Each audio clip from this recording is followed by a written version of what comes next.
I have just nipped up here today to drop off my rose bush and just to check on a few things as we've had some bad wind. So looks like everything's fine and doing well. And another thing as well is I've just came down to test out my new microphone and hopefully see if the audio is better, or at least not going to cut out when I start filming my videos. The plot is looking really good, really tidy. I'm looking forward to getting some of my plants from home in the ground.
Hi everyone, and welcome back to this week's video.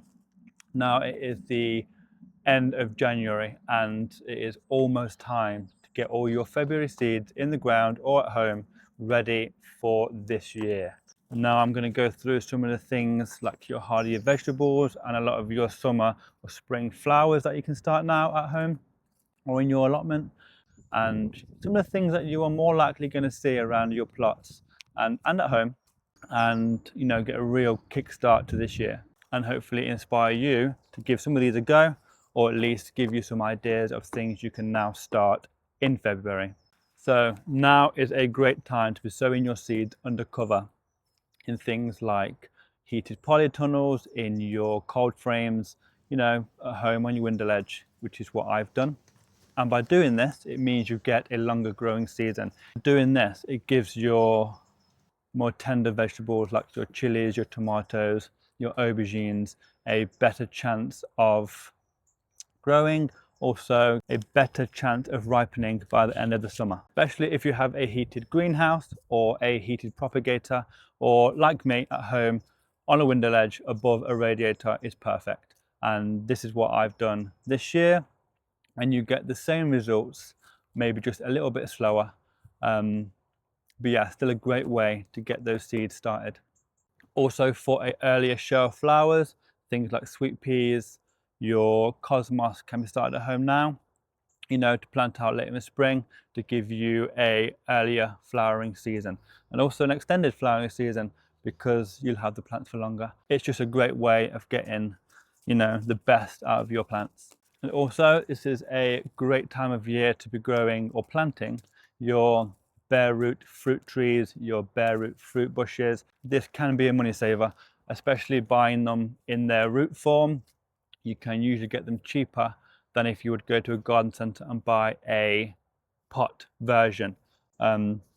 This year I've brought a rose bush, and I also got a few raspberry canes as root form. And also last year I got my strawberries in a root form as well. They go in the ground just as well, and you can plant them a little bit earlier. And there's also a lot of things you can direct sow right now, from your broad beans and your peas, your garlic and shallots.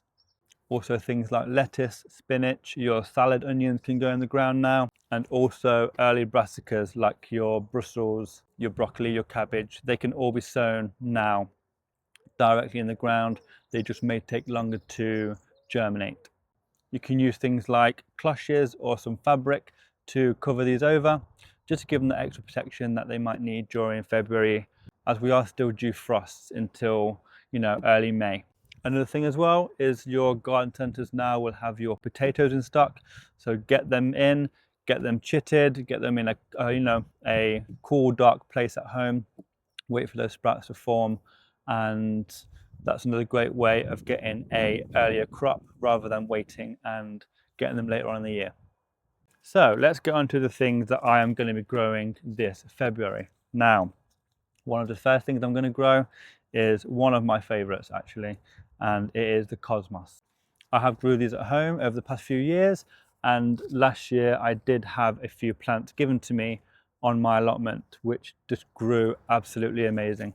I had maybe 3 or 4 plants that grew anywhere between 6 and 8 feet tall and just had an abundance of flowers. So it is no surprise that this year I will be growing, at least 5 types now. So I do have a double variety that I'm going to be growing. I do have picotee that I will be growing, varieties mix, cupcake, and a dwarf variety which I thought would be nice around some of the edges. Now obviously I will only be growing a handful of each of these, and any spares left I will be gifting them to family and friends, other allotment people, as they all would for me. It's also a great way of, encouraging everyone to share and potentially getting some nice crops to try from others during the year. It's also a benefit for growing these early on because they get a better root system. These are very hardy plants. They are also a cut and come and gain plant. So the more flowers you cut for yourself, for at home, for displays, the more that plant will then produce more flowers. It is low maintenance and easy to care for. I just put it in the ground, make sure I watered it regularly, and it grew really well. These are also a great source of food for your pollinators, for your bees, your butterflies, your wasps, all those beneficial insects that you need on your plots. It's just really nice to look at. I had a really nice one near my squash plants that kind of flowered until later in the year, and it was just a joy to come down when everything was dying off and there was still a massive pop of colour hanging in there.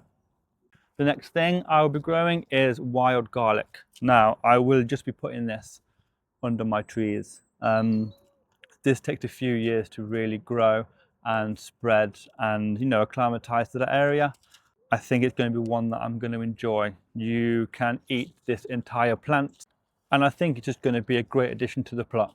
An extra bit of food source, an extra bit of interest, and something different. And again, something that I probably won't have to re-sow every year. This, again, like I said, should just spread itself and I can enjoy. So the next thing is a herb. I won't go into much detail with this, but it is just a parsley. Now, I've not really been known to eat a lot of parsley, but I want to give it a go. So I know this is a great plant that grows back when you start to cut it. So again, I might just put this into a couple of pots and be able to just harvest it whenever I need it during the year. But again, just a simple one to grow for anyone wanting some, herbs for cooking and things like that. The next one is one called Namenia. Now I got this from my seeds description box, and it's just one that I want to give a go. It's a leafy green that just is full of vitamins and stuff, and again just something I fancied giving a go. Now it isn't something that I would have picked up myself from a shop, but again, with it coming in a seed description pack, it just gives you something new to try, which I'm all up for. You can also eat it in salads, you can eat it raw. You introduce this to your cooking. It has a slightly mildy, spicy, nutty flavour, it says, and yeah, I think it could be a good addition to some salads and things. Another one that I got with my subscription box is shungiku, which I think that's how you say it. Now it's a chop suey green, and again, just a leafy green you can eat. Again, I think this is another one you can just keep cutting and it will grow back. And again, this is just one I wanted to try. Now this reaches its maturity at the end of November. So this is kind of your winter crop. But again, just something interesting and different that I'm going to give a go this year on the plot. Another one is amaranthus. This is classed as a superfood and has a multitude of vitamins, minerals, iron, things like that. It is also gluten-free. And again, it's just an interesting plant that I want to give a go. It looks really nice. The flower spikes after you've harvested all the greens, when you leave it to flower, give a real nice show. And there is a lady on my plot here who grows the white version of this, and it just looks really nice. So again, another one that I just want to give a go, maybe in a small area. And who knows, maybe it's something I can grow over here. Also the seeds are edible.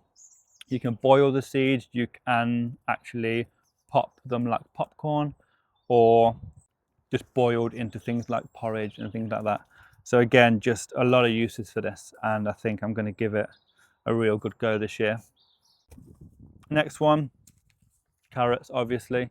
Now I do have the seed form and I do have the tape, which I actually grew this year, or shall I say last year, but I harvested them this year.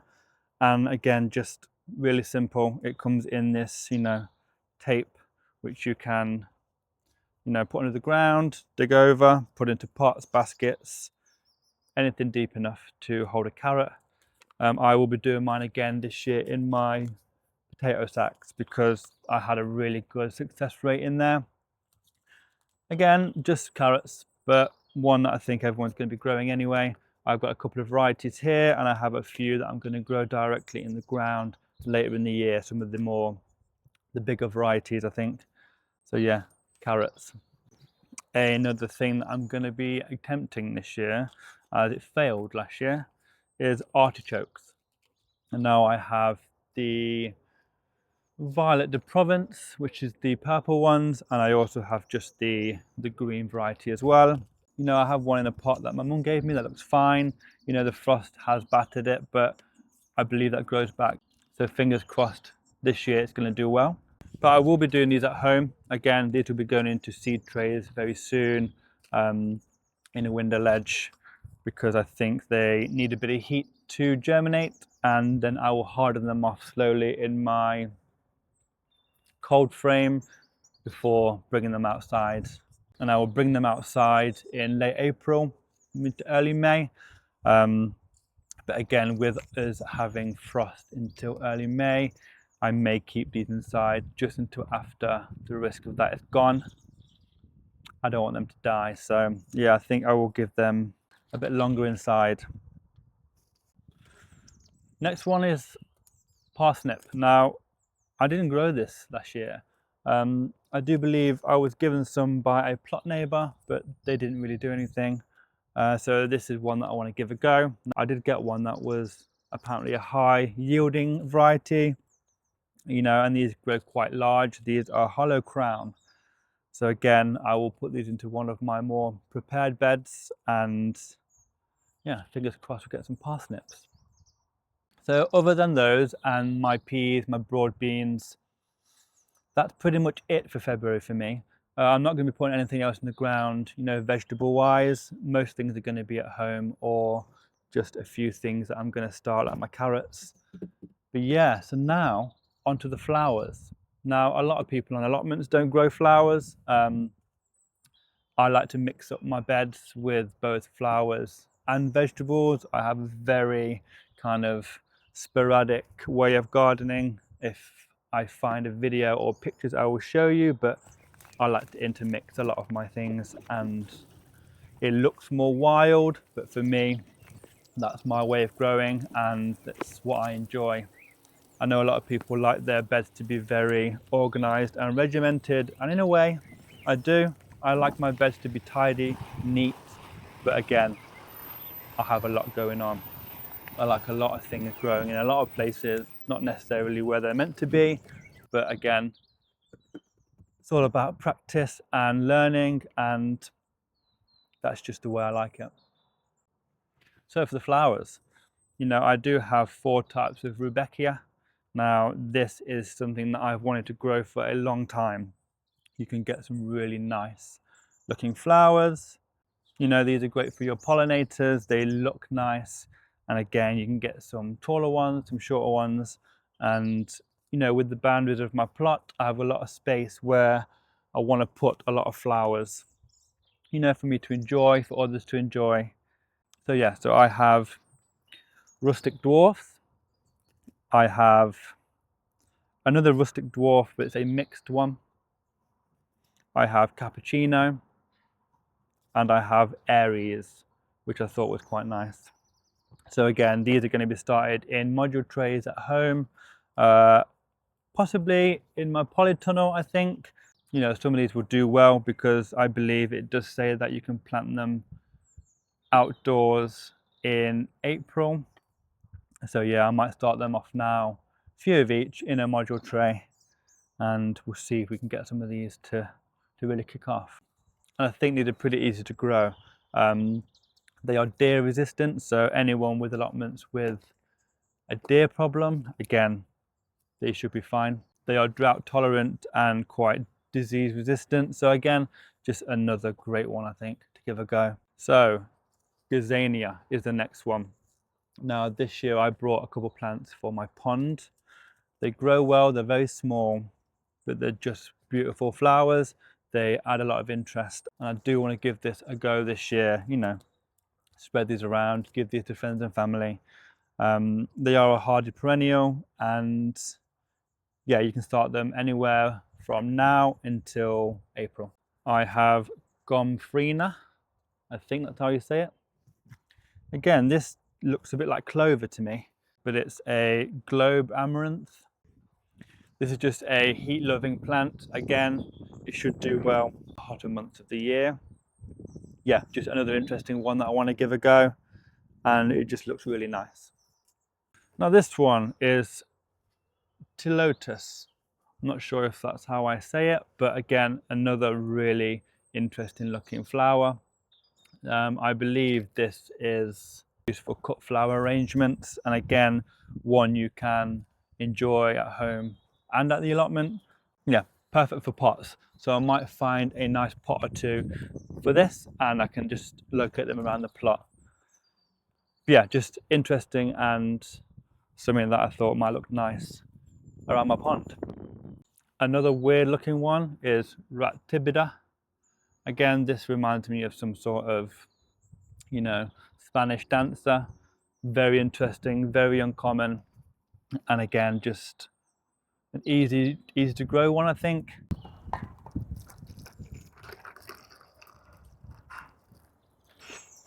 So it is a easy to grow perennial, and again, just something that I want to kind of introduce to the plot. A lot of interest and hopefully fun to grow. Now this one is one of my favorites. I have grew this at home and here last year. It's Nicotiana. This grows really well, and it did for me anyway. It grows quite tall and has some really nice fragrant flowers on this. You can get some different colors, different types, but again, I went for a Only the Lonely, which is a white kind of variety, which I just thought looked very nice.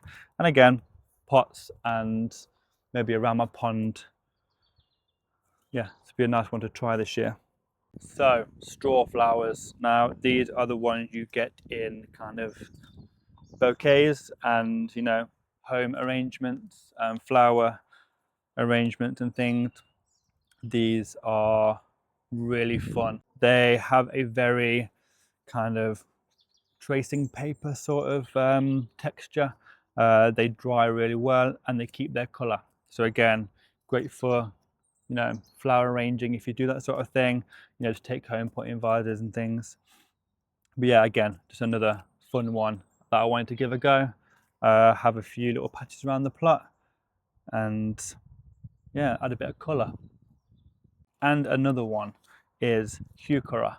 Now, I already have a couple of these on the plot, but I did go and get some of these seeds. Now, they're very strange. They come in these tiny little If I can find it. They come in this tiny little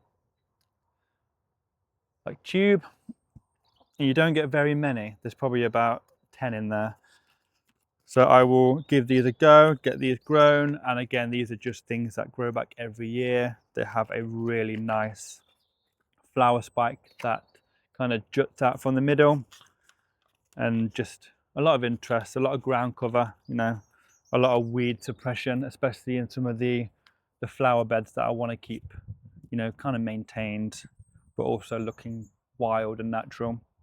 So I thought they were a good choice to dot around the pond across some of the beds, because they are obviously low growing, and yeah, definitely something I'm gonna attempt this year.